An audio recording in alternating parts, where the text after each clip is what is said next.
This episode of Trailblazer Weekly coming to you live from the CEC TV studios.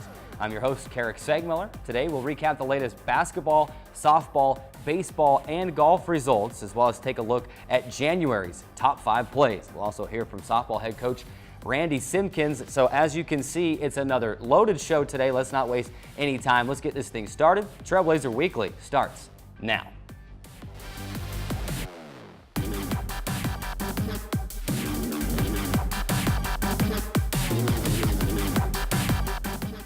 Well, it may be hard to believe, but yes, spring sports are upon us. Both baseball and softball opened their seasons last week, and today we start the show with softball. The Trailblazers opened the 2017 season on Thursday, hosting Northwest Nazarene in a doubleheader at Carl Brooks Field. Trailblazers wasted no time building a lead in Game 1, scoring 6 runs on 7 hits in the first inning. That set the tone as Dixie State cruised to an 11-1 win in that game. Danny Barthoff led the way offensively with 4 RBIs as she crushed a grand slam down the left field line in the 4th inning. Brooklyn Beardshire picked up the win in the pitcher's circle, giving up 1 run on 5 hits with 4 strikeouts in 4 innings of work. Dixie State picked up where it left off in Game 2, using home runs by Jessica Gonzalez and Josie Hartman in the first inning to set the tone for an 8-2 victory to clinch the doubleheader sweep over the Crusaders. Alexandria Melendez earned the victory in the pitcher's circle, allowing 1 run on 3 hits with 3 strikeouts, while Alexis Barkwell threw the final 3 innings of the game to earn the save. Trailblazers used that momentum to help earn another doubleheader sweep, this time over Montana State Billings on Monday. That was yesterday at Carl Brooks Field. Arista Honey belted a grand slam in the first inning as Dixie State claimed an 8-2 victory in Game 1, with Brooklyn Beardshire picking up her 2nd win of the season. Dixie State trailed 5-1 in Game 2, but an 11-run 3rd inning, capped by a Bailey Gaffin grand slam, helped clinch the doubleheader sweep with a 13-5 win. Alexis Barkwell earned the win, giving up 1 hit and striking out 2 in 2 1/3 inning of work. So Dixie State, the softball team, 4-0 start. Good start there. A lot of games left this week. We'll tell you about those a little bit later in the show. To baseball now, as Dixie State opened its season with a 4-game series at Cal State San Bernardino last week. Trailblazers earned the 4-game sweep over the Coyotes, picking up a 9-6 win on Friday, then winning 13-6 and 5-4 in the doubleheader on Saturday, and closing the series with a 10-1 win on Sunday. Dixie State senior infielder Tyler Mildenberg was named PacWest Player of the Week for his efforts in helping lead the Trailblazers to the sweep. Mildenberg started in 3 of the 4 games and batted .556 with 3 extra base hits, 4 RBIs, and 5 runs scored. He collected at least 1 base hit in all 3 starts, including a 3-for-3 effort with 2 home runs, 1 double, 3 RBIs, and 3 runs scored in Game 3 Saturday afternoon. Mildenberg also had a hit and a run scored in the opener on Friday, and also connected for an RBI hit with a run scored in Sunday's finale. So again, like the softball team, big congrats to the baseball team and a great season opening series, starting the season 4-0, and then Mildenberg getting named the PacWest Player of the Week for his efforts. To the golf course now as we check in on the women's golf team in San Diego. Dixie State finds itself in 7th place after the first round of play at the Point Loma hosted Reach 2017 tournament on Monday. Sophomore Katie Ford co-led the field with a 4-over par 76 to finish day 1 in a 2-way tie for 5th place individually, while junior Colbert Collinsworth fired a 7-over 79 to stand in a 6-way tie for 16th place overall. Of course, the Trailblazers in progress right now in San Diego with day 2 of that tournament, wrapping up their time at Point Loma today. It's time now for our first break. When we come back, we'll recap last week's basketball results with highlights from the Chaminade game. It's all coming up right after this timeout on Trailblazer Weekly. I'll never forget the day our landlord called and said, "Read your lease. No pets allowed." My owner tells him my dog ate the lease, but that didn't work. And now I'm stuck in a shelter. But this pit bull is ready for a new crib. I'm loving, loyal, and play well with others. So don't be intimidated by all my muscles, because the biggest one I have is my heart. That's right, I said it.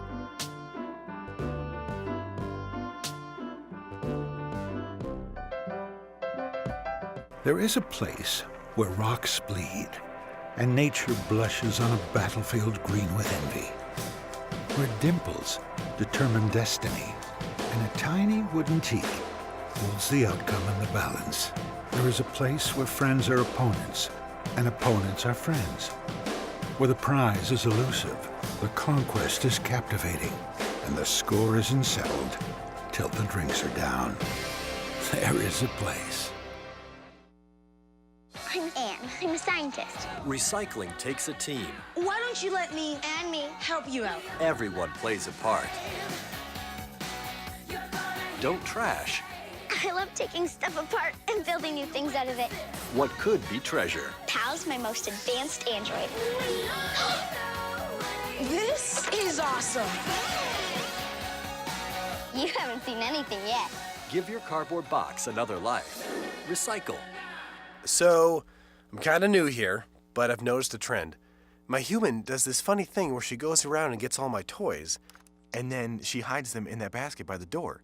But it's always the same basket, and it's always in the same place. And then she acts so surprised when I find them, but, she's putting them in the same basket. Again.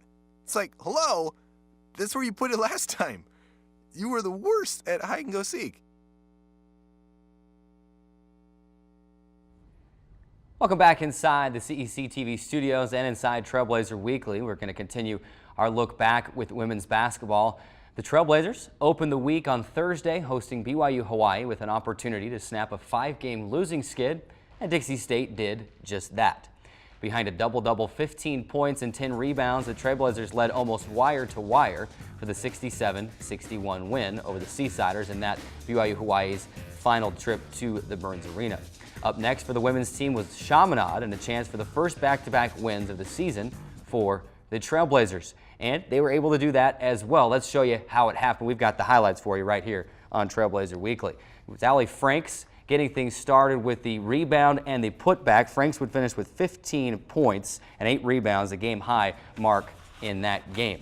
Shermina Jordan later knocking down a 3. Her teammates loving that one. And then she gets another chance a few minutes later, knocks it down from the right wing. Jordan would finish with 8 points with those 2 threes. Lisa Van Kampen not only had herself a good game, you see her get the steal there, but she had a great week. 10 boards on the week. On the game for her. She would be named the Defender of the Week in the Pac-West. We'll tell you more about that in just a minute. Gabby Cabanero, you saw a layup from her and then knocking down the 3 straight away. Maddie Ventling a 3 also, and Shelby Kasuba getting in on the scoring action in the second half. This game would go to overtime, but Maddie Ventling says, no big deal. I'll knock down another 3. Ventling finished with a double-double, 10 points, 10 rebounds as Dixie State holds on for the 76-74 win in overtime, earning consecutive wins for the first time this season. Lisa Van Kampen was named Pac-West Defender of the Week for her efforts in the wins. Van Kampen averaged 6.5 points and 10.5 rebounds per game, 15 of her 21 rebounds coming on the defensive side. So again, congratulations to the women's basketball team. First back-to-back wins of the season, and big shout out to Lisa Van Kampen, Pac-West Defender of the Week. To men's basketball now, as the Trailblazer men look to build on a 3-game win streak, with BYU Hawaii coming to the Burns Arena for the final time on Thursday. The Trailblazers turned a 7-point halftime deficit into an 88-74 win on Thursday, outscoring the Seasiders 54-33 in the second half. Marcus Bradley led the way with a career-high 23 points and 15 rebounds in the win over the Seasiders. Then it was time for Chaminade to come to town, looking to burst Dixie State's bubble in the 4-game win streak. But it was the 4th of a 4-game trip for the Silver Swords as Dixie State blew the door wide open for their 5th consecutive victory, this one over the Silver Swords. Let's run the tape on that one as well. If we take a look at the highlights. Brandon Simister getting things started like he does a lot, knocking down the J. It wasn't a 3, but a deep 2. Austin Montgomery, he finished with 8 points in the game. A lot of those coming in the first half. And Marcus Bradley, let's be honest, we're getting used to this. His scoring threat is Marcus Bradley, 16 points on the day for him. We're already used to Trevor Hill scoring from just about anywhere on the floor. You can't give him that much room. He'll knock down the 3. Trevor would go on to score this scoop and score in the lane as well. 14 points for Trevor on the night. Daylor Youngblood, though, the play of the day, the steal, and the bank is open. Banking in the 3 as time expired in the first half. We'll see more from him later. Zach Hunter, the one-hand jam in the paint in the second half, followed by Kyler Nielsen. But as promised, back to Daylor, the layup in transition for Daylor, then the 3-ball straight away. He would hit 3 triples in this game, that one there, and then the final one from the right corner to get Dixie State over the century mark as the Trailblazers winning it 102 to 66 as Youngblood finished with a new career high of 12 points and 4 rebounds. Zach Hunter also setting a new career high with 19 points. With that, we'll take our next break. When we come back, we're joined by softball head coach Randy Simkins. We're going to preview the 2017 season and take a look at the 2017 roster, let you know who's back and who you should look out for this season. Don't go anywhere. There's more Trailblazer Weekly after this timeout. There is a place where rocks bleed and nature blushes on a battlefield green with envy, where dimples determine destiny and a tiny wooden tee holds the outcome in the balance.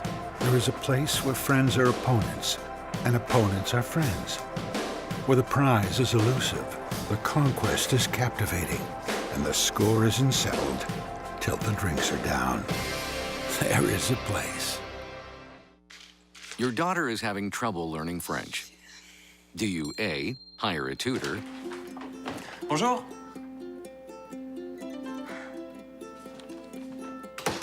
B, enforce a French-only rule at home? Or C, watch some foreign films? When it comes to parenting, there are no perfect answers, but that's okay, because you don't have to be perfect to be a perfect parent. Teens in foster care will love you just the same.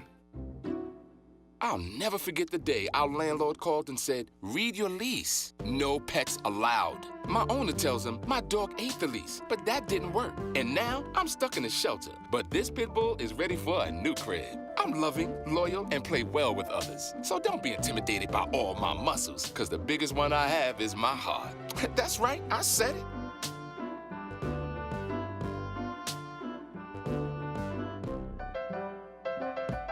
There is a place where rocks bleed and nature blushes on a battlefield green with envy, where dimples determine destiny and a tiny wooden tee holds the outcome in the balance.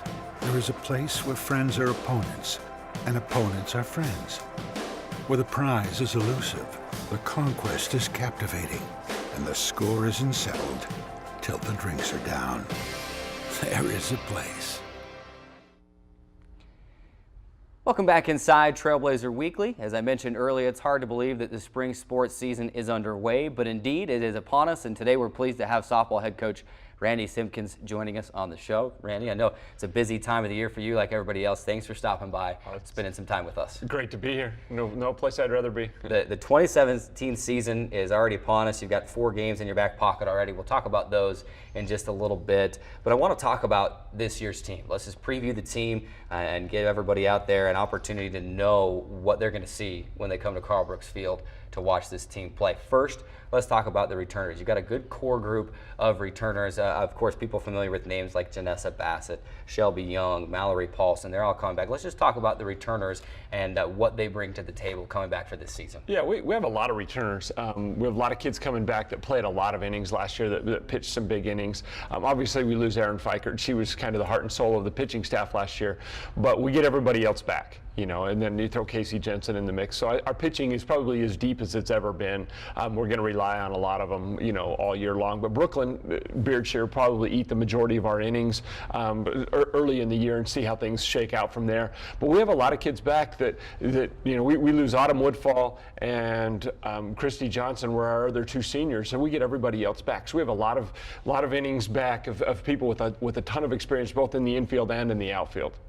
36-15 last year, 24-8 in the Pac West, good enough for second in the conference. You go to the program's 8th consecutive NCAA regional appearance, your 7th as a coach. What has this group of returners, what were they able to learn from last season and being able to get, you didn't win any games at the regional, but you got there? Disappointment. A lot of people, a lot of teams in the West feel like, hey, it's going to be an accomplishment to be in the regionals. We don't think it's an accomplishment to be in the regionals because that's kind of been an expectation. We've been fortunate enough to be there every year of the Division II era, so we want to be able to get there in advance. We got spoiled the previous 2 years getting to the College World Series, so we would like to get there and be able to advance. Our conference, especially the top of our conference, is really, really good with Cal Baptist and Concordia and Azusa and us, and then some of the Hawaii schools. So we feel like if we can get out of our conference, we can do damage in the regionals. And last year was disappointing. We pitched it well enough, and we feel fielded it well enough, but we didn't hit it well at all during regionals. So that, going forward, I think they were disappointed that they didn't advance, play better in the regionals and hit better, and hopefully that's been a motivation for them. Leading right into my next question perfectly, you mentioned not hitting it as well as you wanted to. Let's talk about some of the players that you're bringing in. You've also got some of your returners swinging the ball pretty well so far this season, but this year you bring some players in that I know you're excited about that can swing the bat. You've got a Kinsey Sawyer, and you've got a junior college transfer from Western Nebraska, and a whole group of great freshmen, talented freshmen coming in. Talk about your incoming crew this season. The incoming kids we're really excited about, in addition to a deep lineup coming back. Kinsey hit 50 home runs at Western Nebraska, broke their school record, so she's going to get on track. She's going to have some opportunities with Taylor Godfrey being hurt a little bit in the early part of the year. Kinsey's going to get her opportunities early in the year, and I think every at-bat she gets a little bit better. Riley Tedica, freshman from Viewmont High School. She's a really good hitter. Corey Gahn, freshman from Phoenix, another very good hitter. Brenna Hink, freshman from Tremonton from Bear River High School, and then Kirsten Quigley, backup shortstop. Might not get very many innings with Josie there at short, but all of those kids, Destiny Diaz. Destiny had a great at bat the other night in limited role, but all of those kids are going to have a chance to be really, really good hitters for us. It's probably the deepest incoming class we've ever brought in as far as hitting. Of course, we can take it a step further and talk about pitching as well. One of those freshmen, Casey Jensen, can also throw the ball a little bit. What does she bring to your already talented group of pitchers? Casey's a rare kid that I think can survive on 3 pitches. A lot of kids try to throw, 4 and 5 pitches. Casey's going to be, she's a great drop ball pitcher. She's got a great changeup and is learning to rise. And I think she's going to be really, really good with just those 3 pitches. She's going to be good enough to win some big time games for us by the time she's done. She throws it hard, has good movement, and I think is just getting better and better every day. 4 games into the season so far, you're 4-0. You're fortunate to win all 4 of those. It took a comeback against Montana State Billings Monday, which was just yesterday, to get the 13-5 win in 5 innings. What felt like maybe the longest 5-inning game I've ever witnessed, but hey, it was a 5-inning game. But first, the 2 wins over Northwest Nazarene on Thursday, and then the 2 on Billings. What have you seen so far that you like from the team? Well, and both of those teams on paper don't show you tremendous records, but Northwest Nazarene beat Central Washington twice last year. Central advanced out of our regional. They beat Western twice last year. I think they split with every team in their conference, or won games against every team in their conference. So, and they had a lot of kids back. Billings, same thing. Billings was really, really good last year at times. And Megan Detling, the girl that threw game 1 yesterday against us, beat us last year. So we knew we were going to have to play well. On paper, we stacked up pretty well against them, but you got to go out and play well. We're fortunate that we've been able to be outside. Some of those teams hadn't been outside much before the previous weekend, so we were able to string some victories together, which is good. We have 6 home runs this year from 5 different players, so that's a bonus for us because we're getting power up and down the lineup.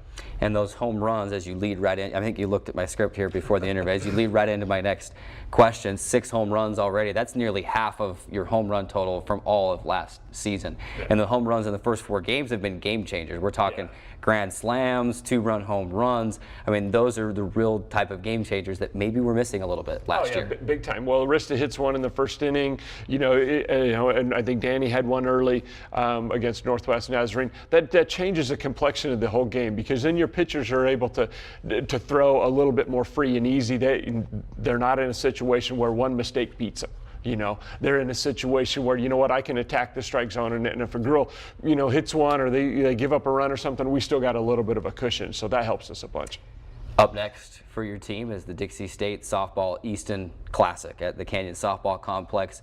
Not every team has an opportunity to do what you guys are getting ready to do, and it's been a lot of hard work behind the scenes, but you're bringing in 14 other teams. This is going to be almost like a national tournament of sorts. You're bringing that many teams in, and talented teams at that. First, let's talk about how talented the field of teams is that you're bringing in, then we'll talk about your opponents just in general. Yeah, we've got some very talented teams. We have 15 teams from 6 different conferences. So it's from the Midwest all the way over, from Texas all the way over.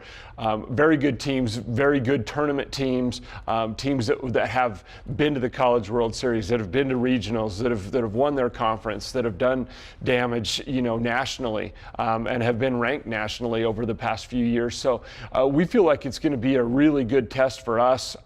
It allows us to see teams from all over, allows us to see teams that we might possibly match up with in regionals, and then we get to see some of our conference teams that sometimes we don't get a chance to watch until we play them during the year. Of course, your specific opponents now starting on Thursday with Colorado State Pueblo, then the doubleheader on Friday with St. Edwards, UC Colorado Springs, wrapping it up on Saturday with Concordia Portland, not Concordia Irvine, but Concordia Portland, and then Western New Mexico wrapping up your 5 games in the Classic. Talk about the 5 teams that you will see. A little bit of an early RMAC preview. You've got Pueblo and UC Colorado Springs on the schedule. You've also got a team in St. Edwards from Texas that you don't get to see often, and then Western New Mexico team that you did play last year as well. Yeah, and we're going to see a little bit of everything. What I know from those teams is we're going to see all kinds of pitching. We're going to see right-handed pitching, left-handed pitching. We're going to see some teams that are really, really good. They've been sound all the way up and down. Concordia Portland has probably that conference's best hitter. The Lubert kid she's a real deal, with the Orr kid from Northwest Nazarene. Those are probably 2 of their best hitters in their conference. So we're going to see, tough pitching that's going to throw us some challenges, and we're going to see some really, really good hitters.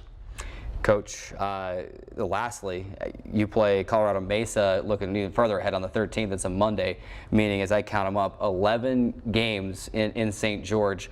Some of those are more of like neutral site games at the Canyons, not necessarily here at Carl Brooks Field, but you get to play 11 games in St. George, your kids in their own beds, before you have to go out on the road. Is that an advantage to your team to be able to start at home? We feel it's a huge advantage, and this is one of the reasons that we think it's easy to recruit kids here, is, we get to host our tournament. We get to have teams like Northwest Nazarene and Montana Billings. They know we're not going to give them the return trip, but they're coming down here on their way to a tournament, or to find good weather. So it's a blessing for us that we get to play at home. We have the weather, we have the complex. The city of St. George has been tremendous helping us host the tournament. So yeah, it's a tremendous blessing. Then we get Adelphi at the end of the month. So we have a ton of home games this month, and the kids really like it. And between the Hawaii trip and fortunately it's over spring break, it really helps us with the Division II focus of being a student athlete, not missing class time. So that helps us a tremendous amount.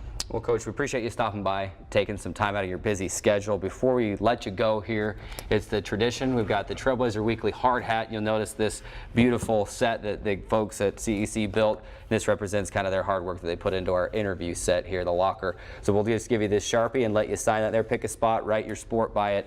He's head coach Randy Simkins. Again, 5 games for the softball team this weekend at the Dixie State Easton Softball Classic. It's now time for our next break. When we come back, we'll take a look ahead at the next week in Trailblazer Athletics, and we'll wrap up the show with January's top plays. We'll be right back after this. I'm Anne. I'm a scientist. Recycling takes a team. Why don't you let me And me. help you out? Everyone plays a part. Don't trash I love taking stuff apart and building new things out of it. what could be treasure. Pal's my most advanced android. This is awesome. You haven't seen anything yet. Give your cardboard box another life. Recycle. I take the road less traveled, run free, unwind, unravel someplace outside with lots to do. Green trees, red rocks, and don't forget that blue sky. The sunshine shining, sunshine pouring on me. Think I might just stay a while. Say hooray all day because the sun is gonna shine on me. Sun is gonna shine on me. Sun's gonna shine on me. Welcome back inside Trailblazer Weekly. Another big thanks to softball head coach Randy Simkins, and best of luck to the softball team. It's now time to take a look ahead at the next week in Trailblazer Athletics. We invite you to follow along on your screen as we let you know what events are at home, which are on the road, and I can promise you this is probably one of the most busy weeks of Trailblazer Athletics, that there's going to be lots of opportunities to see your teams at home, and then we'll get you all the results on the road as well. So follow along on your screen. We're going to go sport by sport today. It starts with women's golf. We mentioned it earlier there in that day 2 of the Point Loma Invitational. We'll have those results for you. That's today. They're wrapping up today, Tuesday, and we'll have those results for you on DixieStateAthletics.com as well as next time on Trailblazer Athletics. That is women's golf. For softball, we talked about it with head coach Randy Simkins. It is a busy few days. It all starts on Thursday, taking on Colorado State Pueblo. They will take on, again, the Thunderwolves at 3 p.m. on Thursday, February 9th. Then on to Friday, again, 2 games against St. Edwards at 3, and then UC Colorado Springs at 5:30 on Friday. Then to Saturday, 2 more games, Concordia Portland at 12:30, and right after that, they go against Western New Mexico at 3 p.m. on Saturday the 11th. And then ahead to Monday to Colorado Mesa, a doubleheader with them starting at 2 p.m. The Mavericks, future RMAC foe, will be in town. That game at at Carl Brooks Field. So there's your softball, and hang in there. We've still got a lot more to get to here. Baseball also will have a series, their first home series of the season, starting on Friday, taking on Colorado Mesa. It'll be a doubleheader on the Friday instead of Saturday. That way that doesn't conflict with the California Baptist basketball game later on Saturday. So a doubleheader on Friday, moving to Saturday. Baseball will have 1 game at noon at Brucehurst Field, and then closing the series on Saturday with the Colorado Mesa Mavericks at, on Sunday at noon. That's on February 12th. That will close the 4-game series against Colorado Mesa for the baseball team. As we continue the busy week, it's women's tennis with their first matches of the spring season. They'll be at Biola on Thursday, and then moving on to Friday, women's tennis at Concordia Irvine. And then moving on to Saturday, the women's tennis team will, actually not Saturday, moving to Sunday, apologize for that, Cal State LA, women's tennis team taking on Cal State LA on Sunday, and that wraps up their week, a busy week for women's tennis. We move on to men's golf as they get their spring season underway. They'll be at the Western New Mexico Invitational starting on Monday the 13th, and then going into Tuesday the 14th for the men's golf team there. And then it's women's swimming.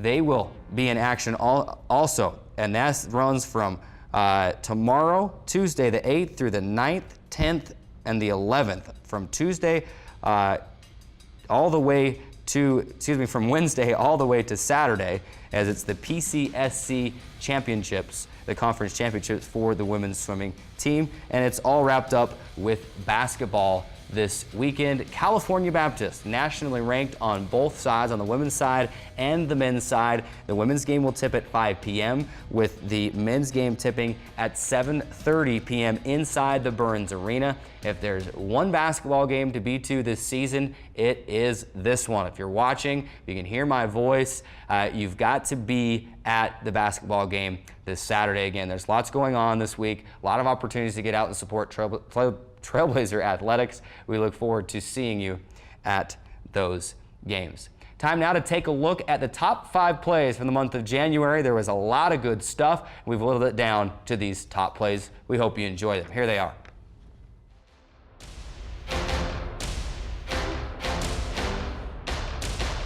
Number 5 for January, Marcus Bradley. You got used to his offensive stuff, also his defensive stuff, getting a big block there versus Azusa Pacific. That's number 5. Moving on to number 4, Dixie State women's basketball against Azusa Pacific. Jaden Gonzalez, the steal, evading a defender, and how about a half-court bounce pass down the court to Tremina Jordan, scoring in the lane. Number 3, Trevor Hill against Azusa Pacific. Whoop, you think he's lost it? No, he's got it back on his knees, passing back inside of Marcus Bradley for the 2-hand jam. Number 2, Dixie State women's basketball at Notre Dame Dana Muir early January, trailing 63-61, under 30 seconds to go, no problem. Bentley kicking it out to Jaden Gonzalez, ice in her veins for the game-winning 3. And number 1, a little more than a week after that shot, the Trailblazers were at Concordia. Trevor Hill breaking ankles, throwing down with one hand for your top play of the month of January. We'll do that every month starting now from the rest of the season. That'll do it for today's show. Thanks again for watching. Remember, you can catch all episodes of Trailblazer Weekly on demand at southernutahlive.com and on the Dixie State Athletics YouTube page. Enjoy your week. We'll see you next time on Trailblazer Weekly.